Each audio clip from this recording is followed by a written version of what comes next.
Celebrity product endorsement has long been a cornerstone of luxury advertising, with many labels looking at sports stars in particular as faces with real potential.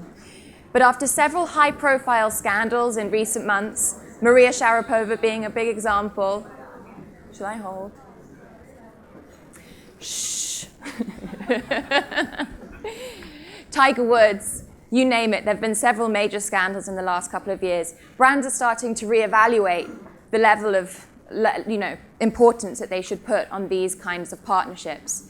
I've got two men from either side of the fence here to join me now. Richard Mille, who's the CEO of the eponymous watch brand and one of the best freestyle skiers in the world. Kevin Rolland, who's also an Olympic bronze medalist and has recently acquired some high-profile luxury campaigns. So please give them a round of applause.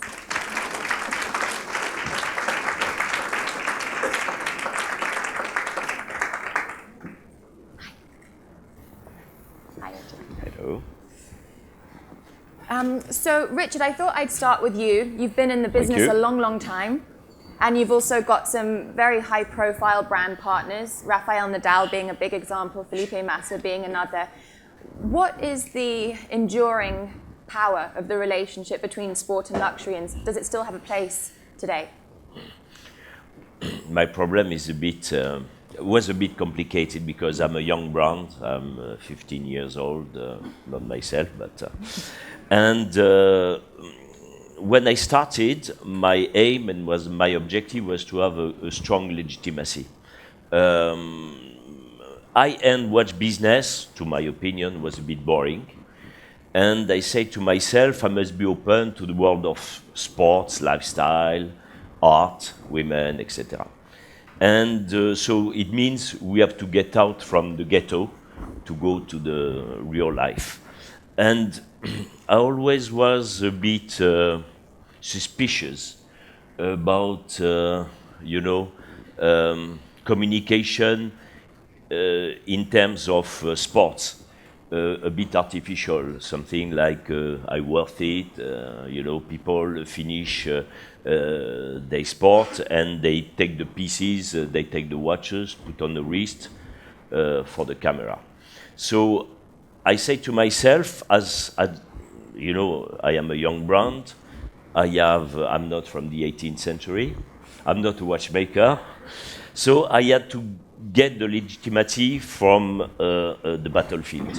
That is to say, I say to myself, I will develop watches that are very endurant, that can be put on the wrist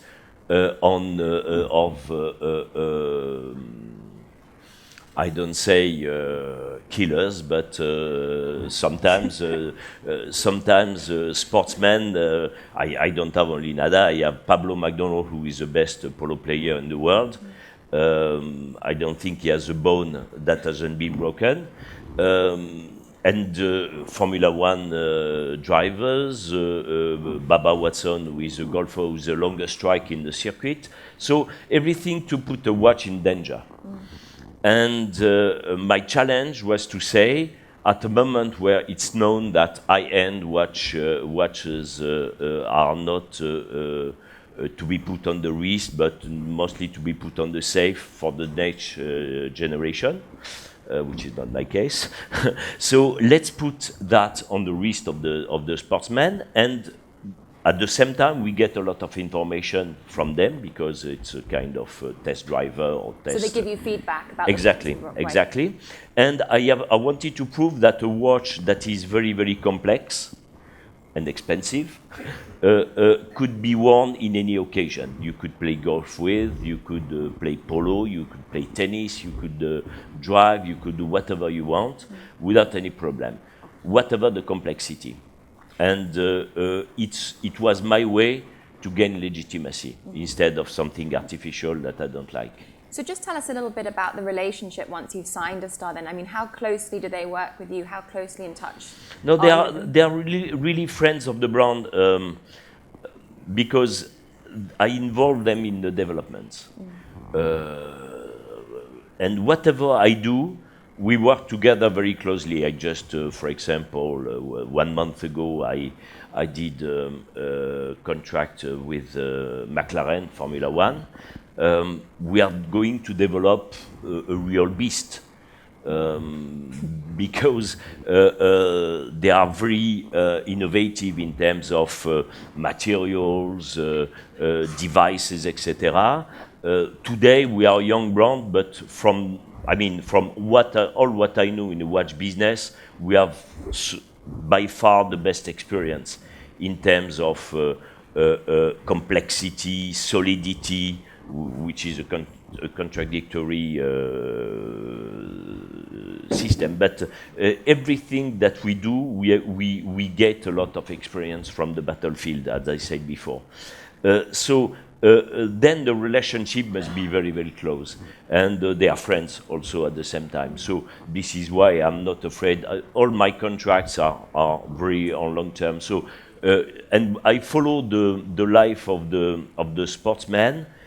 Whatever, if they are on the top, if they are down, up, down, so this that's is interesting, life. because I mean, ultimately, you can't control the reliability or the reputation of these stars. So, you know, what would you do if you had a Tiger Woods or Sharapova situation on your hands? Would you stick with them? Or It's life. No, it's life. I mean, it's life, and we cannot be hypocrite. I think the worst that can happen is to have a partner that dies, which happened to me last year with Jules Bianchi, is a Formula One driver. He died last year, and he was a very close friend. This was, for me, a real pain. But beside that, the rest is a life. Otherwise, I am going to sponsor pétanque or curling, which I will not do. I think we should switch the conversation now to Kevin. Kevin can tell you a little bit about what it's like to be a sports star. Tell us, first of all, a little bit about what you're doing at the moment, and also about some of the brands that you've been working with and some of the sponsorship that you have. Okay, hi everybody. First of all, my English is not perfect, so I'm gonna do my best. I'm doing freestyle skiing, and the particularity of freestyle skiing is that we have the competition, the aspect of performance and trying to be the best athletes in the world and winning competition. But also we have the artistic side of the sports. We have creating content by the photography, by the movie. So I've got a season, half of the season I'm doing competition, World Cup, Olympics and stuff. And the rest of the season, like right now, I'm focusing on creating contents for brands, and for brands that want to follow me in my project. So you just signed quite recently with C.E.O. Cosmetics. What are the sort of things that you do for them? What kind of work do you do together? With C.E.O. it was really interesting because they come up to me and they ask me, okay, we have a new Hydro Master Gel, a gel for hydration, and we want to create some content that gonna make the buzz on the internet. So what can you do? And it's quite important to point out at this point that Kevin has a lot of followers on a lot of social media platforms. And just though to explain, you were looking for money to support your profile because freestyle skiing doesn't have the same money behind it than Formula One or football. That's right? Yeah, we don't have a federation or something that give you money to make your project or your competition. We have to find our way to perform and to create what we want to create. What proportion of your annual salary, roughly, would you say comes from competition winnings versus deals and sponsorships from brands? Prize money are not like really big, so it's maybe 80% of my revenue are from my sponsor. Right. I've got pretty much 6 or 7 sponsors total, and the rest is prize money. Do you get any feedback from your fans about the brands that you've collaborated with, the luxury space, but also I know you've done some mass market consumer products as well? Yeah, it's really easy to have some feedbacks on the social network because people are in their coach and they can talk to you like really easy.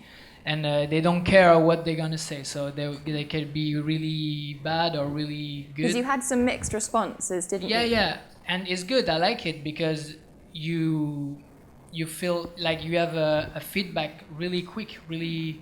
What sort of things were they saying? I think when I create some content, some videos, we have to be really we have to be careful with the branding. If you show the brand too much, they're like, okay, it's a commercial. So the tricky thing is to create a movie, to show the contents, to show the brand without showing the brands actually, and but at the same time trying to. I think the videos is working well if the brand have a real action in the movie. Totally right. Richard, do you have something? It's hard to explain that, but if the brand have something really important in the movie, but you don't talk about the brand. Richard? I totally agree. I mean, it must be very natural. And this is why, for example, myself, I don't do any commercial with my athletes. I refuse to do that. Maybe the only only ad I would have liked to make would be with Nadal when he is doing like that, and you could see the watch. But I could never have a correct picture, so I never did it. But it must be very natural. And for me, for example, the athletes, when they play with the watch. This is compulsory. It's my only condition, they must play with the watch. Right. So, because, as I said, I'm not afraid to put the watch in extreme conditions. So I loved extreme products for extreme conditions. And then it's very natural, it's very genuine, and it shows that the brand, as you know, strong assets, more than something artificial. As I said before, to put the watch after the sport and just for the picture. So I totally agree. It must be done very naturally. Maybe we can speak afterward. Did you ever look at the number of social media followers these sports stars had, or was it really about their performance? No. Then it becomes not only social medias, but when you have like Baba Watson is going to play these days the Masters with a watch. He is a two-time winner of the Masters. If you have seen the other day one of my drivers, Romain Grosjean, he did very well in the Bahrain Grand Prix. He finished fifth. And he's driving with a watch. Alonso couldn't have that chance because he broke a rib in Australia. So I live with my people like that, and as I said, everything is very natural, and you can see the watches, or you don't see them, whatever. I don't care. Kevin, you're lucky because you have a big following online and on social media and on TV. How difficult is it for a sports star today trying to break through, a young sports star, if they don't have that social following? You know, do you see talented, fellow skiers just go under the radar without that extra firepower? I think it takes time to get a fan for an athlete. First of all, it's easier when you win competition. When you have an because Olympic medal, I think it helps. You're gonna be on media, and you're gonna have the voices to talk to media and to get some fans. But I think also you can, if you have some idea, sometimes everything goes from an idea. You have this idea to create something, and you trying to show it on the internet, and then boom, it's gonna explode because you have the good idea that's gonna work and that people gonna like. Do you feel that the brands really want to hear your artistic point of view? Do you get to collaborate a lot on the work that you do? Yeah, it's it's kind of new, but it's been maybe 2 years that I've been approached by a brand that really wanna have their movie, like their clip or their video, who gonna be viral. So it's really hard to create viral contents because it's You not never know what will take yeah, off or what won't. there is no rules for viral contents, but there is some key that you have, and so that's what I'm trying to do and be smart with the brand to be able to make the viral. There seems to be a strange contrast at the minute where on the one hand we're hearing a lot about how millennials hate product endorsement, they don't like being marketed to, and at the same level you have someone like Kylie Jenner making $4 million a week by selling lip glosses on Snapchat, and she has not got an Olympic gold medal except in pouting. You know, do you think that the future will still be based on celebrities with real achievements and talent? Are you worried that the status quo might change? I don't know. It's different. There is the athletes on the side. There is the people on the other. It's not the same thing. There is on the right side you have the competition. You have people want to fight each other to be the best in the world, and on the other side is more about I don't know. Like a singer or a people, it's really different. So to me, it's two different worlds who works pretty much the same. But why do you think that sports stars have more gravitas than, say, Hollywood stars, in your opinion? I don't know. In my opinion, I don't know. I'm in the air. I'm doing tricks. I'm going high. It's graphic. There is this power of the visual is really interesting, but at the same time you have Rihanna who's gonna sing and and have an artistic side too. But yeah, it's a hard one. Richard, do you think the relationship with celebrities, sports star celebrities, and luxury will continue?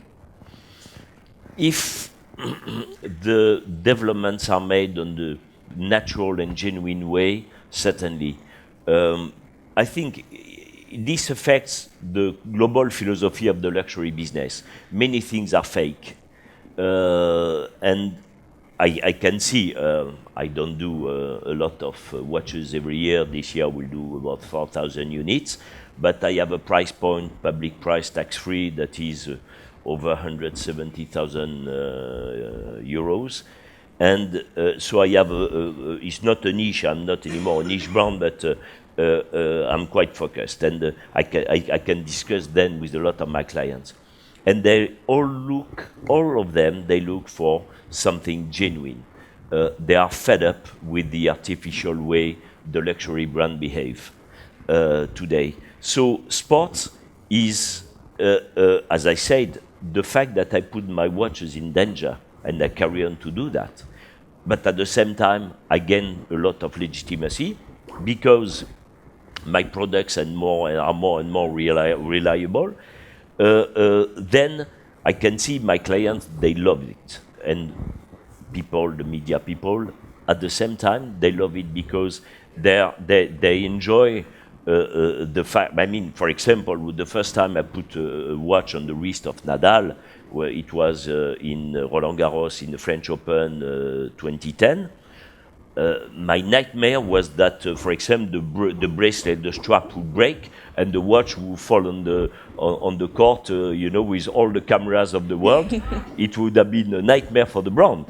But at the same time, I'm not afraid to take this risk. So I'm not afraid at all. And it's a way, as I said before, to gain legitimacy. And the world of sport is very different because if you take, as I said before, polo, polo is a gentleman. It's a sport for gentlemen, but it's extremely rude and very dangerous. The shock that a watch can endure are huge. Formula One is different. It's vibration, it's G-forces, etc. So every time you have new data to absorb, and then you learn a lot. And this is why I say, in terms of experience, we have a fantastic experience because we have so many information coming from all the sports. In ski, we are working with Alexis Pinturo, which is also another in slalom. When you are with a watch and you have the comment on dit les piquets, The gate, yeah. the gates, yes, that it's very tough. So every time you have plenty different data that you accumulate, and it's very genuine. As far as the showbiz is concerned, it's another story because, again, it depends totally on the substance you will give to your development. So I work with some artists. I've been working. You are going to have Benjamin Mille, but I've been working with Natalie Portman. We developed a watch together. It had a lot of substance. This watch had a lot of substance because it was a symbol of something she loved that had really a real meaning. So I love every time that I do something to have a substance. So to this condition, yes, it can develop. Otherwise, it will be only artificial and without any interest. We've got some time for a few questions, so hands raised, please. We've got one over here. Thank you.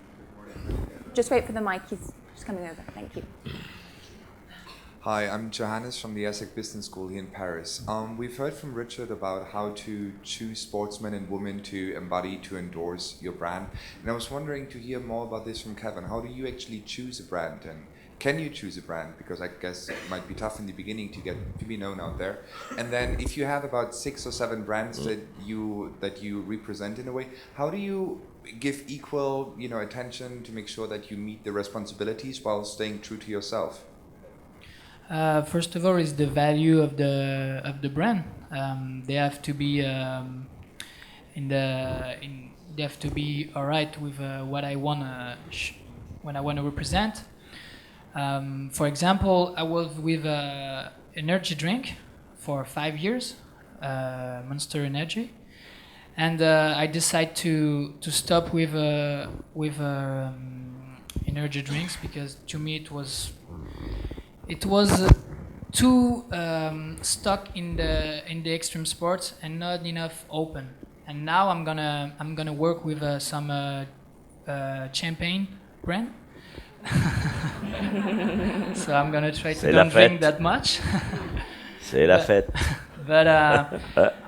But they give me the opportunity to open my audience and to create something more premium, and that's really exciting.